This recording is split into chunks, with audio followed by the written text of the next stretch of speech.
Hello, this is Miss Schrader. Today we are going to talk about the era of Romanticism in artwork. My students, you're going to need a piece of paper and something to write with. You're going to be taking notes, and when you're done, you're going to give me between 7 and 10 sentences about Romanticism. All right, let's get started. The painting you're looking at is a very good example of Romanticism. It is by Caspar David Friedrich. It is Wanderer Above the Sea of Fog from 1818. So, Romanticism was both an artistic and an intellectual movement that started in the latter part of the 1700s.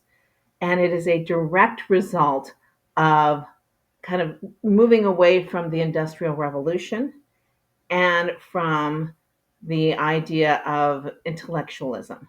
So it should be all emotion. You should be feeling things. And as you look at this particular painting, they did a lot of outdoor stuff, looking at beautiful landscapes. And just the awe of the world that God has given you is kind of the concept here. And with this painting, as you look at it, there's one person standing looking at the beauty and the power of the world. And it's supposed to have an emotional reaction. So, along with doing landscapes, majestic landscapes, they were also doing a lot of nationalistic work, stuff basically saying how great your own country is. This painting is called Ocean Receiving the Ghosts of the French Heroes. And it is a painting showing someone receiving the respect and joy of heroes from French history. Basically, coming telling him, "You're doing a great job," and things like this. And the idea is that this is done by a French artist, and they are working to honor France and France's history. As you look at it, you can see that there is a lot of movement, there are a lot of figures in here, but once again, the idea is to get you to have an emotional reaction. You're supposed to be going, "Oh, it's so beautiful, it's so wonderful." If you were French, you would hopefully be thinking how great France is. Now, this painting is from the artist Thomas Cole. It's called Childhood. It was done in 1842, and it is one of a series, four series of the Journey of Life. And Cole was an English American artist. He was born in England, raised in the United States, lived out his life in the United States, and he was a member of the Hudson School. And the Hudson School is in New York. And this was a group who really believed that the amazing landscapes and things of the United States were just so beautiful that they were really awe inspiring. In this painting, along with that gorgeous landscape that he is doing, you see a tiny baby with what looks to be angels around it, securing it in a delightful way, as though, hey, the world is a beautiful place. You're going to be protected in it. Once again, the idea is to make you feel emotion. This is a very famous romantic painting. It is by a man named John William Waterhouse. It's called The Lady of Shalott, and it is from 1888. And it is based on a poem by the author Alfred Lord Tennyson, who wrote this poem about this beautiful woman who's been hidden in a tower away from men so that she can't be seduced by men. And she's unhappy, so she flees the tower, but realizes that in fleeing the tower, she will either be seduced by men or she must die.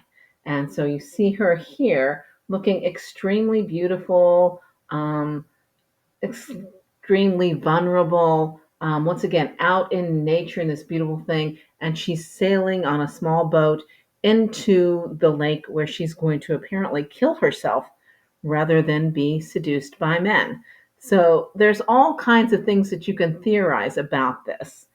What I'm simply telling you is that one, it's a beautiful painting.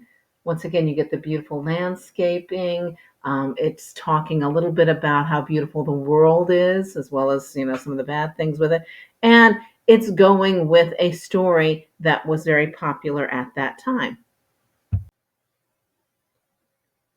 This is another famous romantic painting from the Romantic period. It is by Joseph Vernet, a French artist. It's called The Shipwreck. It was done in 1772, and it is currently in the National Gallery of Art in Washington, D.C. As you look at this painting, you can get an idea of the despair of the people involved, just the tragedy of it, but also the beautiful landscape. Once again, just this gorgeous landscaping area. Um, Please notice the sole light source for the painting is the sun in the back. I don't know if it's rising or setting, but the sun is casting all of the light in.